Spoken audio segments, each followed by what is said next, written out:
Tell me again why the ops team needs a 50-year-old consultant with a Rolodex? That's how my Monday started. I was refilling the cheap Keurig by the hallway printer half-calf because apparently caffeine now disrupts Nick's flow state when I heard his voice slice through the hallway like a dull box cutter.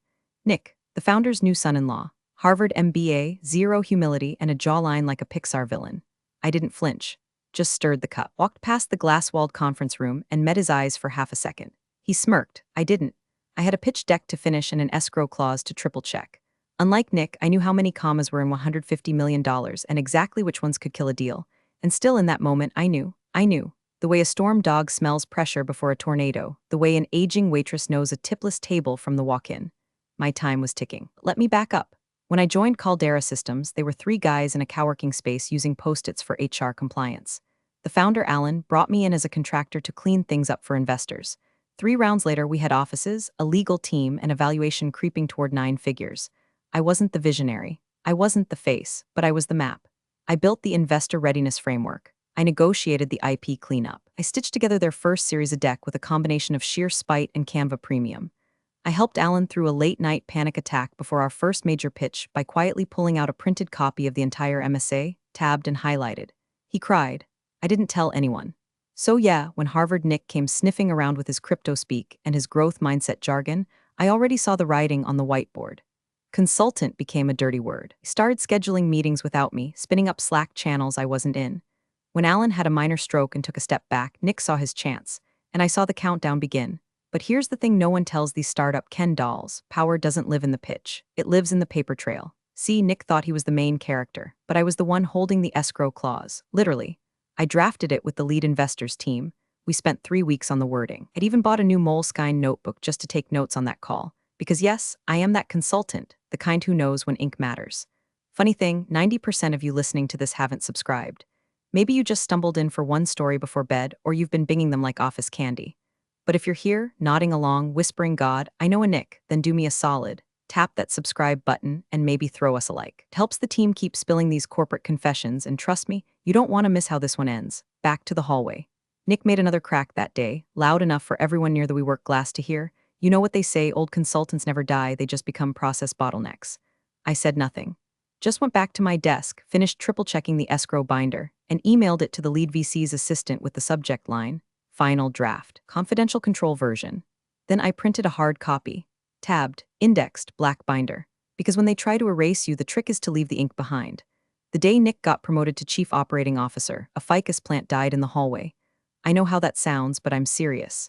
That little guy had been thriving for years next to the copy machine, somehow alive despite fluorescent lighting and unpaid interns spilling Red Bull nearby. The day they moved Nick's nameplate outside Alan's office, the leaves turned gray and collapsed like wet paper.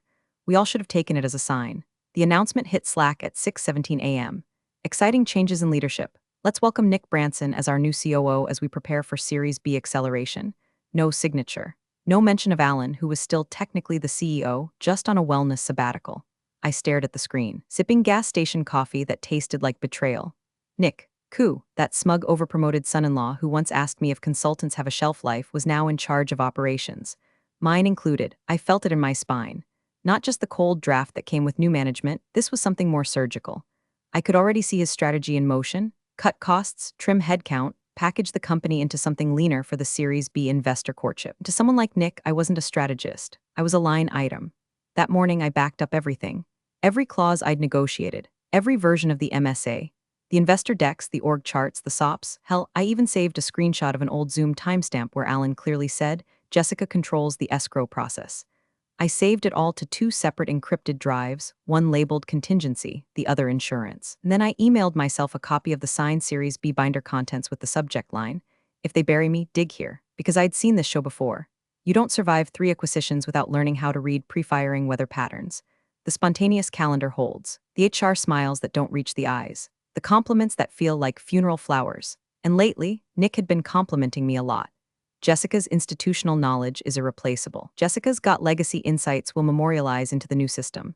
She's like the company's conscience. A conscience, not a brain, not a partner. Just something to be thanked, eulogized, and tossed in a shared drive when the new kids took over. The week after his promotion, Nick rolled out Ops reimagination sessions, which is rich, considering his idea of operations was shouting synergy until someone else updated the spreadsheet. But there he was, in a pastel button-down, pacing in front of a whiteboard like a budget tech speaker, talking about shedding historical weight. I sat in the back of the room, arms crossed, watching him cross names off a list like he was selecting snacks for a flight. Lean teams, he said. Lean minds. Let's move forward with velocity. Velocity, my ass. He was getting ready to pitch to people who had no patience for risk. Investors love two things: clean structures and clear control. And I was the one holding the reins on both. But he didn't know that, not yet. In the meeting notes he shared, I noticed something chilling. He was shifting escrow control to finance, not legal, not investors, not even the founder. Finance, under him. Only the MSA didn't allow that. Clause 11.3 made that explicit. Escrow control was personally assigned to me, with a required 30-day notification and dual-party transfer clause. I remembered arguing for it. I remembered the call. The lawyer from Halworth Capital even said, "We've been burned before. Let's name someone we can trust." "Jessica, you good with that?" I said yes. I was good with that. So when I saw his little diagram with his name at the top and mine missing entirely, I smiled. A small, quiet, teeth-baring kind of smile. Because Nick didn't realize the bomb was already live. He was just walking closer with a match. I opened my notes, tapped out a new checklist titled Exit Prep, and underlined the first line. If I go, the money stays locked. The pitch was scheduled for 9 o'clock a.m. sharp, but by 8:17, Nick had already turned the boardroom into a startup-themed circus. Half the lights were dimmed for ambience. There were oat milk lattes sweating in compostable cups, and he'd piped in this ridiculous lo-fi playlist meant to signal we're chill but capable. I stood in the corner with my binder in one hand, clicker in the other, wearing the same navy blue blazer I wore during our series of Close Out. Not for luck, just because I knew what the hell I was doing and didn't need to perform it with a hoodie and buzzwords. The VCs trickled in one by one. First Halworth's senior partner, Linda Cho, deadpan as ever. Then two younger associates, probably tasked with watching for red flags. And finally, lead counsel from their side, a guy named Raj. Quiet, meticulous, and the kind of person who read footnotes before shaking hands. Alan, the founder, was still out recovering from surgery. His seat at the table was empty, symbolic, and also fatal. Nick stood at the head, sleeves rolled, chin up, acting like he'd personally built Caldera from scratch instead of marrying into it. "Thanks for joining us," he said, like he was addressing a group of interns. "We're excited to share Caldera's next phase of hypergrowth." He tossed me a smile that had all the sincerity of a phishing email. "Jessica, why don't you start us off with the ops overview?" I nodded, connected my laptop, and clicked to the first slide. Caldera's operational velocity has outpaced initial series of projections by 36%, and the Phase Roman 2 scaling roadmap, actually, Nick cut in, waving his hand like he was hushing a waiter. "We're going to pivot a bit here." I blinked. "Pivot?" "While we appreciate Jessica's long-standing contributions," he said, stressing the word like he was euthanizing a pet, "we've decided to streamline moving forward. Effective today, she's stepping away from the company." Dead silence. My heart didn't drop, it froze. He had done it, in the room, in front of investors, like I was a malfunctioning projector or an outdated printer that needed recycling. No warning, no one-on-one, no exit interview, just effective today. I turned to face him fully, saw the slight clench in his jaw the way his fingers drummed once then stopped. He expected a scene, maybe even hoped for one, but I wasn't going to give him the theater. I just smiled. A tight, silent thing, walked to the table, set the black binder down next to the investor packet, and I left. No words, no drama. Just the faint sound of my heels against engineered hardwood as I walked out of the room I had practically built brick by operational brick. Behind me I heard murmurs. Then a voice, Raj, the VC's lawyer. "Wait, wasn't that the Series B escrow release binder?" Pause. Nick's voice, forced casual. "Oh, we've got digital backups. Everything's under control." Raj again. "Who signed the original?" "The MSA specifies it has to be the named controller." I didn't stop walking. I didn't need to. The echo of Raj's question was already peeling paint off the walls. Because inside that black binder was the only clean, investor-approved release form with the required tabs, signatures, and escrow instructions, authored, finalized, and locked under my name. The binder wasn't a prop. It was the key, and Nick had just tossed the locksmith. I stepped into the elevator, pulled out my phone, and sent a one-line text to my lawyer. They pulled the trigger. Time to let the clause speak. Then I smiled again, for real this time, because humiliation is only the beginning. And steel waits. Inside the boardroom, I imagine Nick tried to pivot the moment into a disruption win. That's his specialty: take a disaster, wrap it in PowerPoint, and call it innovation. But this wasn't a slide deck error. This was blood on the carpet. Less than 20 minutes after I walked out, the first email hit my inbox. Not from Nick, not even from legal. It was a finance analyst, nervous and vague. "Hey Jessica, just wondering if you could confirm which version of the Series B escrow release you submitted to Raj's team. There seems to be some confusion." Confusion, that was one way to put it. By noon, they weren't just confused. They were in scramble mode. Nick called an emergency sync with legal, finance, and ops, dragging in anyone who'd ever clicked on a DocuSign. He tried to play it cool, claiming contingency redundancies were already in motion. But here's the thing about legal frameworks. You can't charisma your way through them. The CFO, Marta, one of the last adults in the building, spoke up halfway through the call. Just to be clear, she said, voice calm but laced with caffeine and dread. Clause 11.3 of the MSA explicitly names Jessica Lattimore as the controlling escrow officer for Series B disbursement. There's no alternate signatory. The clause requires 30 days' notice and her written approval to transfer authority. Silence, followed by Nick's trademark, will loop in legal to massage the language. Marta didn't blink. We are legal, and it's binding. In the background, someone audibly choked on a sip of La Croix. By 1:00 p.m., Halworth Capital had issued a formal hold on the wire transfer. Their lead counsel, Raj, sent a courteous but chilling message to our executive distribution list. Pending clarification of escrow release protocol and assurance that controlling signatory authority is in accordance with Clause 11.3 of the executed MSA, we are placing a temporary freeze on all Series B fund movement. This is standard due diligence. Translation, you tried to play games with the vault. Now you can't even see the door. Meanwhile, I was at a quiet Italian place on 11th Street, sipping Pinot Grigio and splitting a grilled artichoke with Naomi Torres, a former COO I'd helped out 2 years ago during her acquisition mess. You're calm, she said, folding her napkin into a triangle like she always did when sensing blood in the water. I shrugged. They fired me in front of the investors, called me redundant. Naomi raised an eyebrow. You? I nodded. She sipped her wine. So how long till they realize you were the one holding the kill switch? They're realizing it right now. My phone buzzed again. This time it was from someone high up in legal, an urgent clarification request with 3 attachments and a subject line that just said, "Need insight escrow chain." I didn't open it. Instead, I slid my phone face down on the white tablecloth and leaned back. Because while they were combing through Slack threads and Dropbox folders trying to find a magic override button, I already knew there wasn't one. I had negotiated the clause myself, word by word. Alan and I had sat in a glass office at 9:42 p.m. on a Tuesday, arguing over the phrasing of named controller vs. authorized signatory. I'd insisted on my name being tied to the escrow controls, not my title, because titles can be reassigned. Aims not so much. And now the company was learning that lesson the hard way. Want dessert? Naomi asked. I smiled. I think they're already eating crow. We ordered tiramisu. I paid in cash. The restaurant was warm. The kind of warm you feel after surviving a blizzard. And outside, on the other end of town, Nick was standing knee-deep in the ice storm he created, still pretending the weather was just a breeze. By Wednesday morning, the panic had evolved into something quieter. Not better, just more desperate. The all-staff buzz was gone, replaced by whispers in side chats and locked meeting rooms with hastily printed agendas. Nick had stopped peacocking through the halls with his AirPods and disruption swagger. Now he was walking fast, eyes low, voice clipped, because every lever he tried to pull kept snapping off in his hand. He'd called a reassignment through finance. Denied. Tried to authorize legal to file a substitution form. Denied. Even reached out to Halworth directly, hinting at temporary emergency signatory privilege. That earned him a politely worded hell no. And the reason? Clause 11.3. 6 little lines buried deep in the Master Services Agreement, wrapped in enough legalese to make an MBA's eyes glaze over.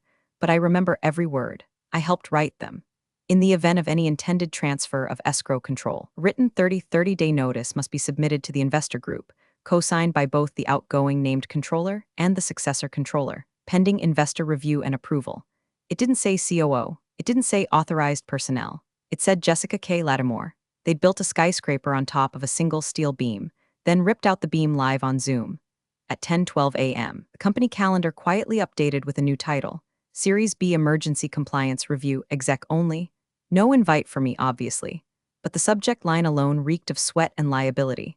I imagined the scene as I sipped coffee from my porch. Nick posturing at the head of the table, saying words like adaptable, nimble, low-friction pivot.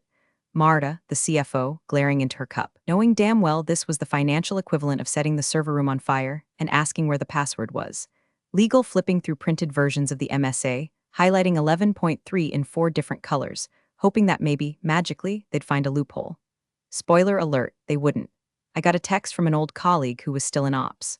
Just one line, he's trying to pitch that your email signature counts as co-signature. I laughed so hard I nearly snorted espresso.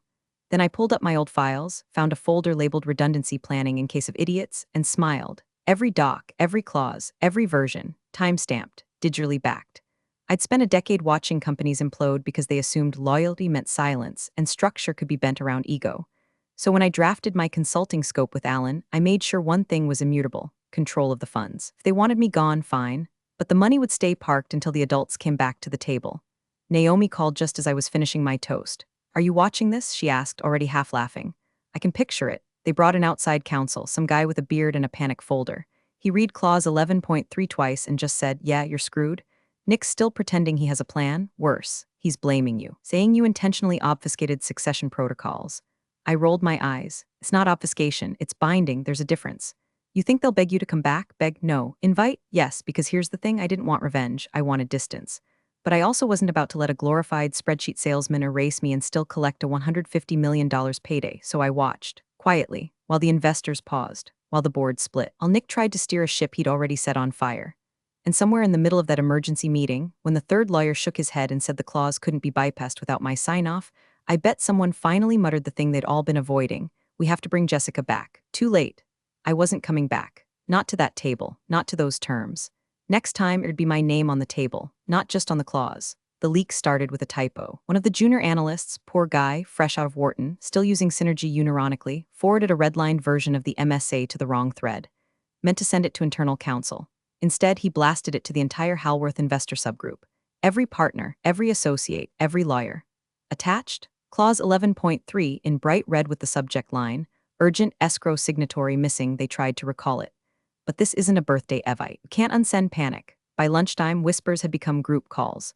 By 2:00 p.m., those calls turned into back-channel inquiries. Senior partners asking things like, was this truly an authorized termination? And what is the chain of control post-dismissal? The board tried to spin it.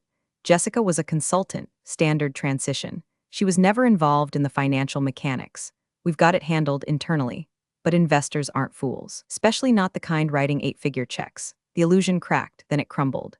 The founder, Alan, still recovering from his health scare, hadn't weighed in. His absence left a vacuum, and Nick rushed to fill it with self-assured nonsense. He posted a tone-deaf Slack message to the #executive leadership channel. Remember, obstacles are just opportunities in disguise. Let's keep this momentum going. Momentum? You locked the vault and fired the only person holding the key. By late afternoon, the mood at Caldera HQ had curdled into something bitter. Staff started tiptoeing. Calendars went private. Slack emojis vanished. No one wanted to be seen laughing, liking, or lurking. They could smell it, the slow-roasting failure. Nick, cornered by his own reflection, tried to slip me a message through a third party. The messenger, Tyler Nguyen, a junior analyst who once asked me how to spell comptroller. Sweet kid, still had hope in his eyes. Emailed me with a subject line so carefully neutral it screamed desperation. Quick clarification on process flow, kindly review inside, a single paragraph. Hi Jessica, hope all is well. Nick was wondering if you'd be open to a quick alignment call regarding the escrow release process. Informal, of course, no pressure. Just looking to clarify a few steps for transparency and continuity. Translation, please come back and fix what we shattered. I didn't respond, not because I was angry, but because silence is louder than fury when you've already won the argument. Instead, I forwarded the message to my attorney with a single note: do not engage. Let them sweat. Because by now, the heat wasn't coming from me. It was coming from the top-down investor firestorm Nick had invited by trying to bulldoze legacy for optics. Meanwhile, I was sitting across from a partner at Beacon River Capital, a rival firm that had tried to poach Caldera's account last year. We were at a rooftop bar downtown, breeze in our hair, white wine sweating in stemless glasses. He leaned in, lowering his voice just enough to sound like an invitation. So, how interested are you in building something new? I didn't answer, not directly. Just raised my glass and let him draw his own conclusions, because that's the difference between being fired and being freed. When they kick you out, you think it's exile, but when you walk out holding the only working key, that's escape. Let Nick fumble through rewrites. Let the board hold frantic alignment calls at 9 p.m. with nobody willing to be the first to say his name. I wasn't coming back to rescue them. I was already halfway into building what would replace them. And the best part, they didn't even know who'd sent the first whisper to the investors. Some things are best left unconfirmed. By Friday morning, couldn't hide it anymore. The walls were bleeding stress. Executive calendars showed blocks marked personal time and urgent regroup. Meeting invites started getting declined with responses like awaiting legal clarity. Even the receptionist had stopped pretending to smile. Word had spread. The Series B was frozen. Not delayed, not restructured. Frozen, and the board had questions. The kind of questions that don't start with how or why, but with who the hell let this happen. They convened an emergency session, virtual of course, because no one wanted to be physically in the blast radius. Cameras on, mics hot, reputations dangling. Half the board leaned hard into spin. Jessica should have documented her exit procedures more clearly. This could be seen as intentional sabotage. Is there a version of the release binder that wasn't hand-carried out of the pitch room, but the other half, ones who actually read contracts before rubber stamping them? They weren't having it. She didn't sabotage the raise, Marta, the CFO, snapped. She secured it. The clause is airtight. One senior investor, Reuben Klein, old school, big money, notorious for blowing up founders with a single line, leaned forward on the call and dropped a sentence that rang through every pair of AirPods like a detonation. If she doesn't return to confirm release, I pull my capital. Silence. Nick adjusted his collar, tried to stay cool. With all due respect, Reuben, Jessica was never an employee. She was a contractor, a support figure. This shouldn't fall apart because of a misclassified vendor, a beat. Then Alan's personal attorney, quiet, gray-haired, always 2 steps behind the camera, unmuted, removed his glasses and said flatly, "She was the named controller. It's in writing."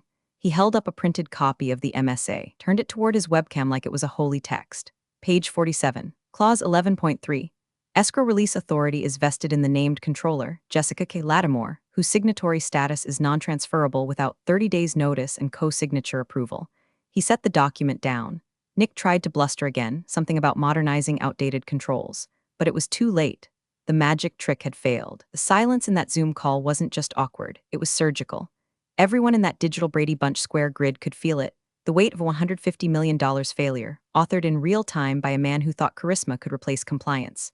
No one spoke for several long seconds. Then Reuben leaned back and exhaled through his nose like a disappointed father. Bring her back. It wasn't a suggestion. It was a command. Meanwhile, I was at home, sitting on my porch, dog asleep by my feet, laptop closed, watching storm clouds roll over the trees and sipping tea like I hadn't just become the most powerful person in a collapsing empire. My inbox was a graveyard of checking in emails. My voicemail, full of sudden apologies. One board member even sent a $200 bottle of wine with a post-it that read, "Hope we can talk soon." You're critical. I didn't open it because I wasn't angry. I wasn't even smug, I was still. When you've been erased, gaslit, fired, and framed, when your competence is treated like clutter, your legacy turned into someone else's PowerPoint, you don't need to shout when the tables turn. You just wait, and they'll do the shouting for you. The invitation came by courier, not email, not Slack. Not a desperate phone call from someone pretending it was all just a miscommunication. A leather envelope, embossed, thick paper, formal, overcompensating. Inside, a request for a private reconciliation discussion with Caldera's board to resolve the outstanding compliance obstacle related to the Series B release.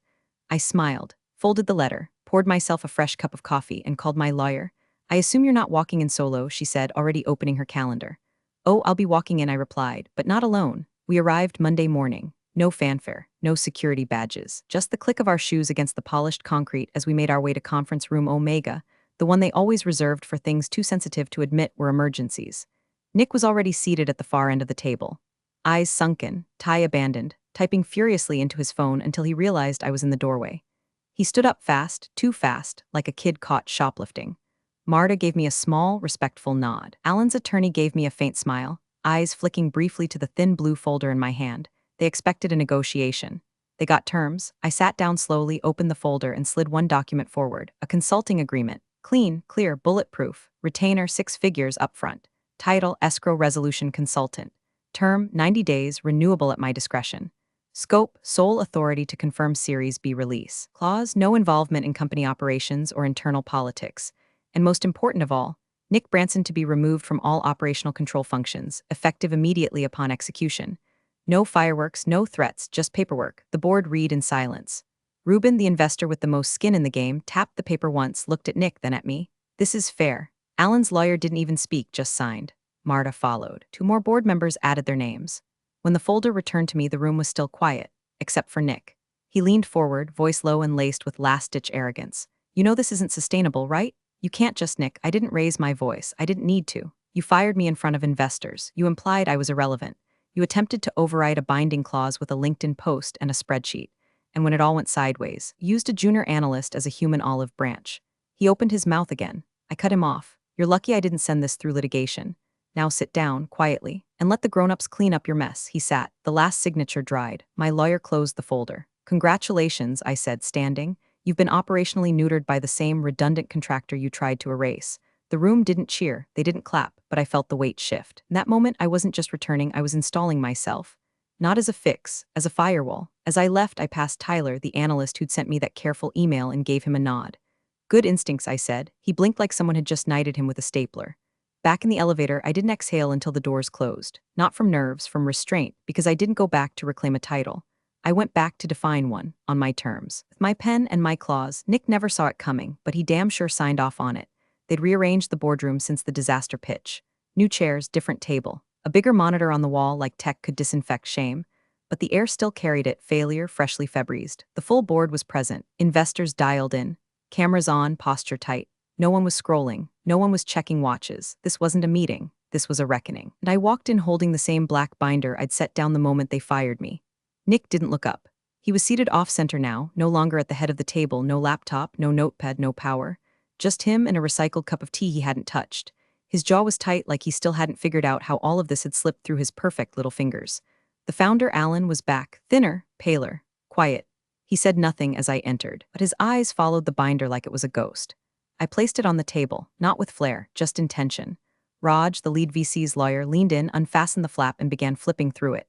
He didn't need to read it, he'd reviewed it twice already, but he knew the ritual mattered. Page 82. Clause 11.3. He cleared his throat, voice even.